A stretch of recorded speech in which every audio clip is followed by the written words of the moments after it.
अब हम आगे बढ़ते हैं, फिर से एक बार देखते हैं इमरान जी आए हैं क्या। तो इमरान जी अगर आप हैं तो माइक ऑन करिए। लगता है कि इमरान जी अभी अपने पोएट्री ओपन माइक के लिए कुछ टॉपिक ढूंढने चले गए हैं। तो आइए हम बुलाते हैं आसिफ सिद्दीकी जी को। और हमारे सारे पार्टिसिपेंट्स के लिए हमारे कमेंट बॉक्स रेडी है, आप वहाँ बहुत सारे कमेंट्स डालिए। जी बहुत बहुत शुक्रिया।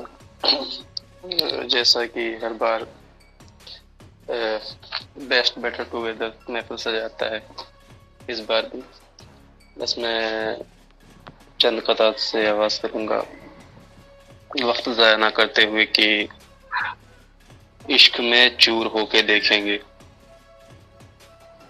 इश्क में चूर होके देखेंगे, खुद पे मगरूर होके देखेंगे, इश्क में चूर होके देखेंगे, खुद पे मगरूर होके देखेंगे, जी सकेंगे तेरे बिना हम क्या, जी सकेंगे तेरे बिना हम क्या, तुझसे हम दूर होके देखेंगे। एक और कथा की, क्या सोचते हो तुम कि कहाँ हम हैं सामने, क्या सोचते हो तुम कि कहाँ हम हैं सामने, देखोगे तुम जहां भी वहां हम हैं सामने, क्या तुमको जिंदगी से मोहब्बत नहीं रही। शेर अहले महफिल के हवाले, क्या तुमको जिंदगी से मोहब्बत नहीं रही, उस जंग को चले हो जहां हम हैं सामने। बहुत बहुत शुक्रिया। और एक और कथा की, कौन कहता बुरा जमाना है, हम बुरे हैं भला जमाना है, कौन कहता बुरा जमाना है, हम बुरे हैं भला जमाना है, बाप से बच्चे बोलते हैं अब, बाप से बच्चे बोलते हैं अब, तुमने देखा ही क्या जमाना है। और इसी के साथ एक गजल, फिर उसके बाद मैं जगा लूंगा कि मोम जैसा पिघल नहीं सकता, मोम जैसा पिघल नहीं सकता, आग जैसा मैं जल नहीं सकता, और मेरी तकदीर मैं ही बदलूंगा, मेरी तकदीर मैं ही बदलूंगा, और कोई बदल नहीं सकता। मेरी तकदीर मैं ही बदलूंगा, और कोई बदल नहीं सकता। बहुत बहुत शुक्रिया। कि चाहे तदबीर कर ले कोई वो, चाहे तदबीर कर ले कोई वो, मेरे दिल से निकल नहीं सकता, और रास्ता रोशनी का ढूंढूंगा, रास्ता रोशनी का ढूंढूंगा, मैं अंधेरे में चल नहीं सकता, और वक्त ने हर किसी को बदला है, वक्त ने हर किसी को बदला है, वक्त कोई बदल नहीं सकता। और आखिरी शेर की, लोग ताना ये मुझको देते हैं, लोग ताना ये मुझको देते हैं, वक्त रहते संभल नहीं सकता, मेरी तकदीर मैं ही बदलूंगा, और कोई बदल नहीं सकता। बहुत बहुत शुक्रिया, बहुत बहुत मोहब्बत। थैंक यू आसिफ जी। तो मैं इसमें दो लाइन और जोड़ना चाहूंगी। तकदीर खुद ही बदलूंगा, तकदीर खुद ही बदलूंगा, तकदीर बनाने के लिए मैं रास्ते खुद ही बदलूंगा। प्रेरणा जी आप जोड़ तो दीजिएगा, लेकिन पैर गड़बड़ हो जाएगी तो ना ही जोड़े तो बेहतर है। ये तो आपके इसके लिए मैंने कहा है, फिर से आगे के लिए। तो हम आगे बढ़ते हैं। आएंगे कृषाग्न पराशर जी, हमारे बीच में जुड़े हुए हैं क्या? तब तक हम कमेंट्स लेना चाहेंगे सारे कंटेस्टेंट से हमारे कमेंट बॉक्स में आसिफ जी के लिए। आई थिंक प्रेरणा वो नहीं जुड़े अभी, आप तब तक नेक्स्ट पार्टिसिपेंट को बुला सकते हैं। तो नेक्स्ट पार्टिसिपेंट है पूजा जी। मैम पूजा जी जुड़े हैं क्या? नहीं, आई थिंक वो भी नहीं है।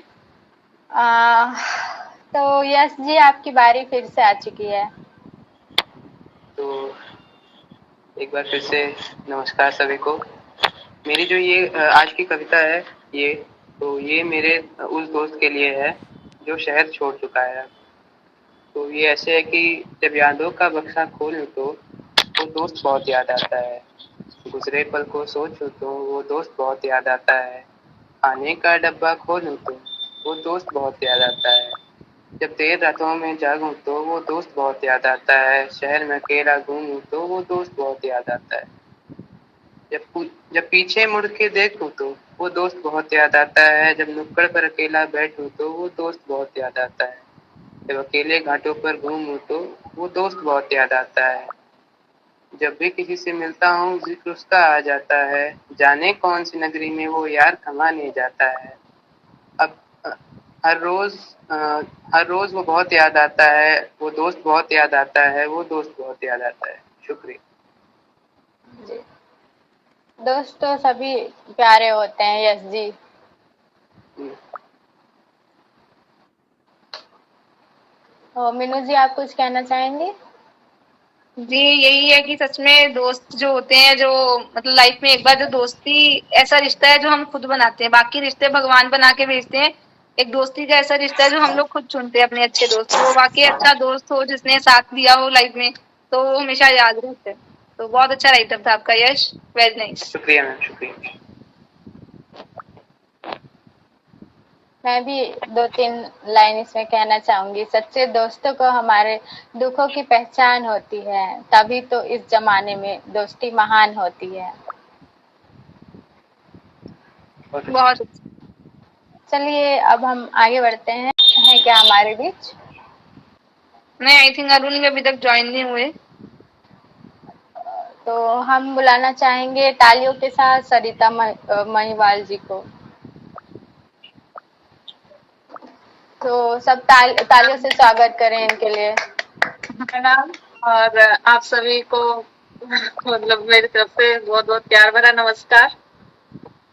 और जैसे कि आज की थीम ओपन है, तो आज भगत सिंह जी की जयंती है, तो मैंने उसी पे ही अपना कुछ लिखा है, तो मैं उसी पे सुनाना चाहूंगी। जी जी मैम, बिल्कुल आपको याद था, ये बहुत अच्छी बात है। मतलब आजकल नहीं याद रखते हैं लोग, भूल जाते हैं इतने इंपॉर्टेंट डेट्स को। तो मतलब बाकी चीजें बच्चों को, आजकल की युवा पीढ़ी को याद रहती है, पर ये चीजें याद नहीं रखते, पर रखनी चाहिए। यही सबसे इम्पोर्टेंट है, सबसे ज्यादा। जी मैम, और मैं तो खासकर उनसे बहुत इंस्पायर हूँ। मतलब जिस उम्र में लोग सोचते तक नहीं है दूसरों के बारे में, उस उम्र में उन्होंने मतलब अपने देश आप के को लिए फिदा सोचा। कर दिया देश बिल्कुल के लिए वो शहीद हो गए।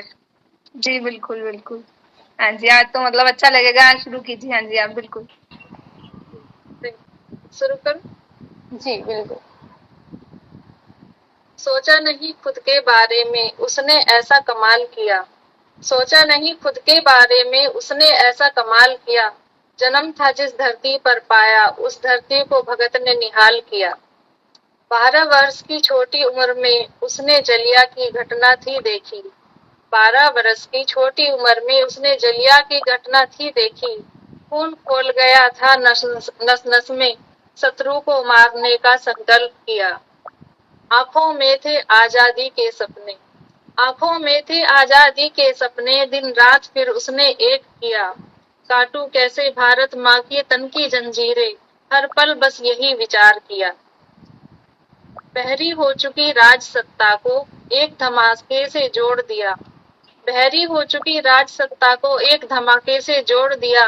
फिरंगी रह गए वो चक्के सोचकर, कैसे उसने ये साहस किया। कैसे समझौता करता वो खुद की रूह को गिरवी रखकर। कैसे समझौता करता वो खुद की रूह को गिरवी रखकर। माफीनामा नहीं लिखूंगा उसने यह निर्णय लिया।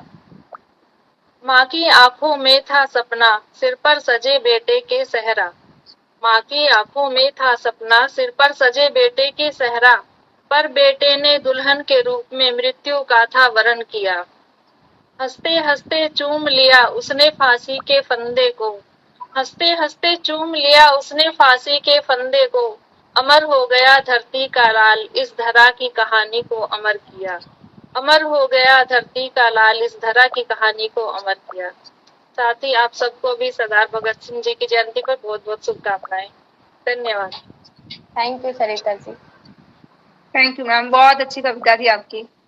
Thank you ma'am. और आपने भगत सिंह जी को यहाँ आके याद किया हम सबके बीच में, वो बहुत अच्छा है मैम, कि हम भी अपने देशभक्ति को जगाए रखें और हमारे देश के लिए बहुत कुछ करें। तो चलिए हम आगे बढ़ते हैं। दिव्या कुमारी जी, आइए आप अपने कविता प्रस्तुत करिए। Good evening to one and all present here. This is Divya. Today I am in front of you to recite a poem which is written by myself. And the title of the poem is From Ragging to Rights, a Call for Justice. In college hall where knowledge grew, a place where every dream should flow. A student bride with talent pure, faced trials no one should endure. Her gifts were met with jealousy eyes, from teacher's scorn to classmate lies. A slap without a cause or cure, but when she spoke, no one was there. Instead of help, harsh words she found, the silent and the hall profound. A victim of a cruel design, in this dark jail, her light declined. She won the board, but enemy blonde, and treaty of death and numerous long. Her pleas for help met good design. Removed from power, drawn in a pain. Is this the justice we define? Is dragging where the silence ends? Her classmate never clears their game. Each day bowed to lament, guilt and shame. But still she stood, though weak and worn. A soul by jealousy was torn, yet strength across with her fight. She knew her causes were just and right. Enough of tears, enough of cries. No one will truth revealed by lies. For girls who suffer, we will stand and fight for justice hand in hand. No candle march, no silent place. We claim our rights, we will be free. If teacher to our second king, will let the darkness close in. Imagine if your old child one day face all this pain and lost their way. Support your student, guide them though, for they will one day learn from you.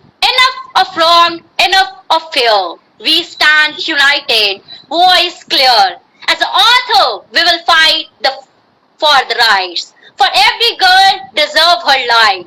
No more silence, no more shame. In unity, we will stake our claim. The power lies in truth and pain. We will break the silence once again. Thank you. Thank you, Divya ji.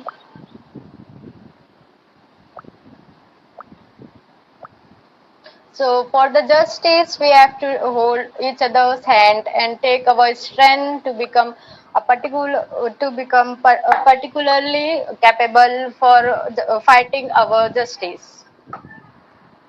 तो हम आगे बढ़ते हैं और बुलाते हैं वरदान जी को। तो वरदान जी, आपकी बारी फिर से आ चुकी है। वरदान जी के बाद बारी तो भट्ट मोहसिन जी की है, तो फिर भी वो भी नहीं है। उसके बाद मोहम्मद सोहेब सद्दीक। अच्छा वरदान, आपको बुलाने में हमारे 2 मिनट निकाल दिया, वापस आ गए उतनी देर में। वरदान जी इतनी जल्दी है कि किसी और को बारी देना ही नहीं चाहते। मैंने तो दे दी थी, आपने किसी और को दी नहीं। मैंने तो कहा था किसी और को बुला लो। नहीं, अब आप आ गए तो आप ही सुनाइए। तो जैसे पहले मैंने विरह पर रचना सुना दी, तो प्रेम लेके आया जी। प्रेम की परिभाषा हर किसी ने अपने हिसाब से लिखी है और मैंने अपने हिसाब से लिखने की कोशिश की है। जरा गौर कीजिएगा। अगर तुम सोचते हो कि एक दूसरे संग बातें करना, मैसेज करना, लिव इन में रहना ये प्रेम है, तो तुम गलत हो मित्र। प्रेम की परिभाषा मेरी नजरों में क्या है, जरा गौर कीजिए। गौरा का हठ प्रेम है, उमा का तप प्रेम है। गौरा का हठ प्रेम है, उमा का तप प्रेम है। प्रेम है सती से मिलना, सती से बिछड़ना प्रेम है। शिव का क्रोध प्रेम है, शिव की भस्म प्रेम है। शिव का क्रोध प्रेम है, शिव की भस्म प्रेम है। प्रेम है शिव का मिलना, शिव में मिलना प्रेम है। रघुनंदन की वाणी प्रेम है, रघुनंदन की मुस्कान प्रेम है। प्रेम है सिया का स्वयंवर, उनसे ब्याह रचाना प्रेम है। सिया की आंखें प्रेम है, सिया की बातें प्रेम है। सब सुख छोड़ राम संग वन में जाना प्रेम है। और हनुमान की भक्ति प्रेम है, उनकी शक्ति प्रेम है। हनुमान की भक्ति प्रेम है, उनकी शक्ति प्रेम है। प्रेम है भिलनी के बेर, केवट का गले लगाना प्रेम है। और श्री कृष्ण की मुरली प्रेम है, वृंदावन की गलियां प्रेम है। श्री कृष्ण की मुरली प्रेम है, वृंदावन की गलियां प्रेम है। उन गलियों में गूंजता हुआ मीराबाई का तारा प्रेम है। और किसी को पाना प्रेम नहीं, किसी को खोना प्रेम है। किसी को पाना प्रेम नहीं, किसी को खोना प्रेम है। किसी का ना होकर भी बस उसी का होना प्रेम है। होगा प्रेम तुम्हारे लिए, प्रेमी संग हम बिस्तर होना। होगा प्रेम तुम्हारे लिए, प्रेमी संग हम बिस्तर होना। मेरे लिए तो मित्र बस यही प्रेम है, यही प्रेम है, यही प्रेम है। बहुत शुक्रिया, बहुत मोहब्बत आप सभी को। बहुत खूब वरदान जी। बहुत शुक्रिया। इनको समझ पाना भी बहुत मुश्किल है। बहुत अच्छा सुनाया आपने वरदान, अच्छा राइटर था आपका, और आपने बहुत अच्छी इसकी व्याख्या की है जो मतलब आज की युवा पीढ़ी को समझनी चाहिए। ये व्याख्या जो समझ जाएगा तो कहते हैं ना जीवन साकार हो जाएगा उसका। हाँ जी, बहुत सही कहा मैम आपने भी। बहुत शुक्रिया जी, थैंक यू सो मच। तो अब हम नेक्स्ट बुलाते हैं यस माने। मुझे लगता है वो भी हमारे बीच नहीं है, फिर भी जो अभी जिनकी बारी है मैं उनका नाम एक एक करके बुला दे रही हूँ। नेक्स्ट है आकांक्षा जी। प्रेरणा, आई थिंक अरुण भी ज्वाइन कर चुके हैं। अरुण मौर्य। अरुण अगर आप रेडी हैं तो आप बता दीजिए, नहीं तो हम आपकी टर्न बाद में भी ले सकते हैं if you are. Nusrat Praveen. Good evening all. Oh, हमें तो पता ही नहीं चला मैम। आप प्लीज कैमरा ऑन कर लीजिए, मैं माफी चाहूंगी। Okay ma'am. तो नेक्स्ट जयश्री मैम, आप रेडी रहिएगा। Good evening all, thank you. मेरा टॉपिक है जिंदगी, तो शुरू करती हूँ। मैं हैरान हूँ तुझसे है जिंदगी, मैं हैरान हूँ तुझसे है जिंदगी। कच्ची उम्र में तूने खुद से मुझको रूबरू कराया। दर्द, फर्ज, गम, खुशी का एहसास कराया। तेरे मेरे हमसफर संघर्ष से मिलवाया। खुली आंखों से देखे हुए सपनों से मिलवाया। तेरे संग चलने वाले सारे रास्तों से पहचान करवाया। ऐ जिंदगी मैं तुझसे बहुत हैरान हूँ, लेकिन तेरे उन रास्तों पर दौड़ चलती है जिसमें सबको अव्वल आनी है। मुझे अव्वल नहीं आनी है ऐ जिंदगी।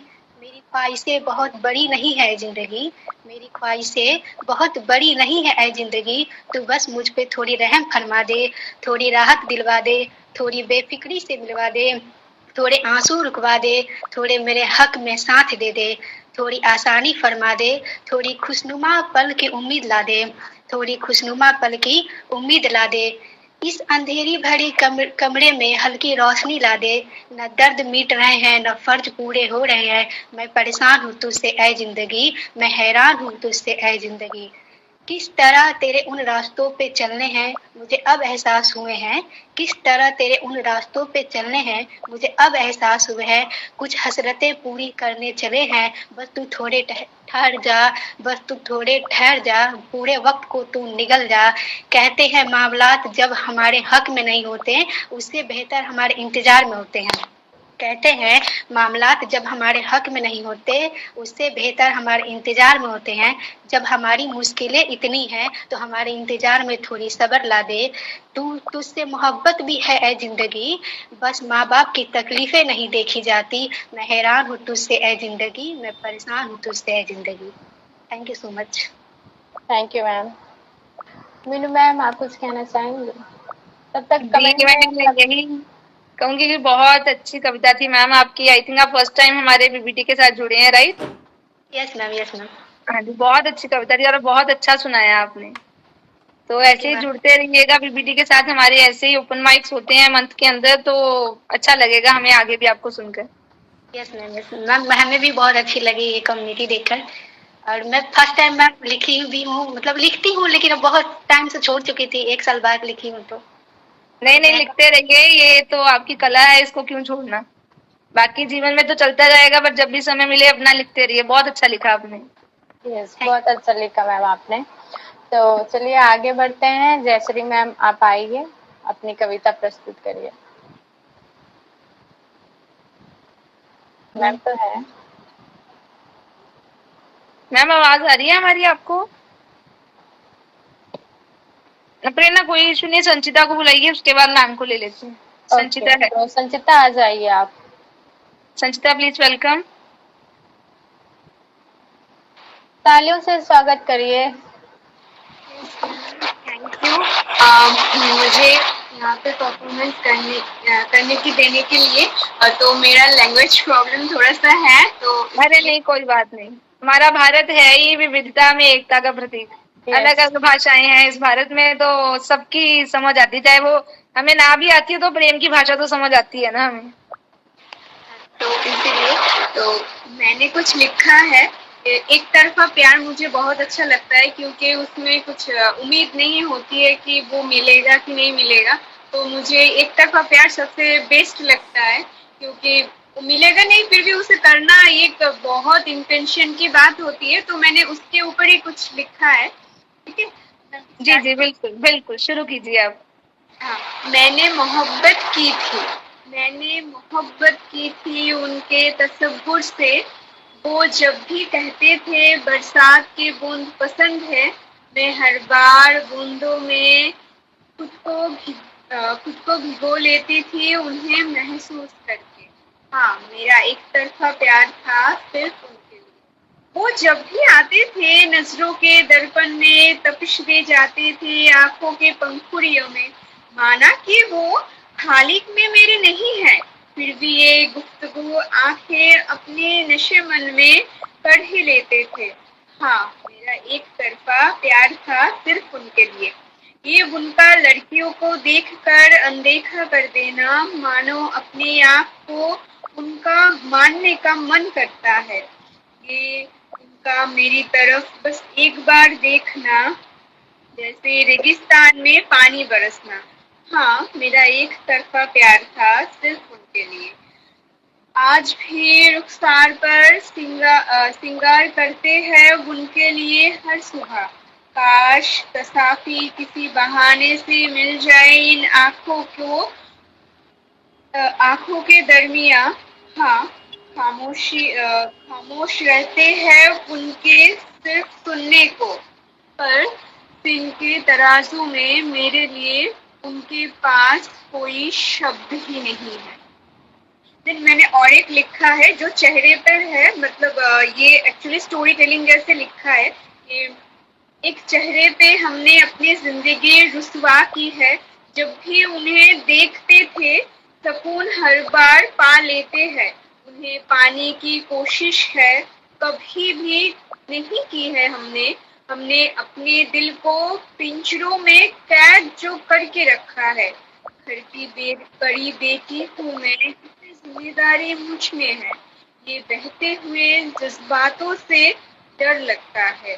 खुद को जंजीर में कैद कर रखा मैंने है। मुझे पसंद आता है सिर्फ वरना उनका चेहरा, जिसमें न जाने कितने सादगी है और न जाने कितने गजलें लिखी है जो मैं पढ़ पाती हूँ और उनमें खुद को भिगोए देती हूँ। जिसे मोहब्बत कहते हैं लफ्जों में, जिसे शहजादा कहते हैं कहानियों में। हाँ, एक चेहरा है जिससे मैं हर दफा सुबह शाम पढ़ती हूँ। उनकी गलियों से उनका गलियों से गुजरना मानो महका देना मेरा मकान। ऐसे महक और खुशबू दे जाता है जो बागों में नहीं है। लोग कहते हैं ईद का चांद जैसा है चेहरा, हम भी उनके चेहरे में ईद का चांद देखते हैं। इन आँखों में जो सपना है उनसे बातें करने का, वो पूरा पर भी सुबह के वादियों में पूरा लगता है, क्योंकि ये मेरा एक तरफा प्यार सच्चा है। कुछ पाने की चाह में नहीं, बस नदी के किनारे बैठ के रहना और उनके आंखों में बहते रहना। हाँ, क्योंकि ये मेरा एक तरफा प्यार ये इश्क सिंदूर के ये इश्क सिंदूर तो नहीं दे गया, लेकिन किताबों में गुलाबों की पंखुड़ियों में सिर्फ मेरा रह गया। हाँ, क्योंकि ये मेरा एक तरफा सच्चा प्यार है। जी आप प्लीज कहिए, फिर मैं कहती हूँ। हाँ जी, हाँ जी, बहुत अच्छा संचिता आपने लिखा कि आपकी जो हर की अलग अलग थिंकिंग और भावना होती है। आपका जो एक तरफा था, पर अरुण मौर्य उसके साथ एग्री नहीं करते। उन्होंने बोला कि बड़ा दुख मिलता है एक तरफा प्यार में, बड़ा बेकार है उनको लगता है। आपका अपना भाव था, अच्छा था, बहुत अच्छा लिखा आपने काफी चीजें उसमें लिखी डाली, अच्छी थी, सुन के अच्छा लगा, बहुत सुंदर था। इतनी छोटी सी लड़की और इतनी प्यारी प्यारी बातें। हाँ जी, तो इसके साथ मुझे मैंने पढ़ा था, कुछ याद आया, मैं वही कहना चाहूंगी। खुशबू जैसे लोग मिले अफसानों में, खुशबू जैसे लोग मिले अफसानों में, एक पुराना खत खोला अनजाने में। तो मुझे याद आया, मैंने ये पढ़ा था कहीं, तो इसलिए आपकी ये राइटअप सुन के मुझे याद आया। तो बहुत अच्छा Sanchita, very good, thank you so much.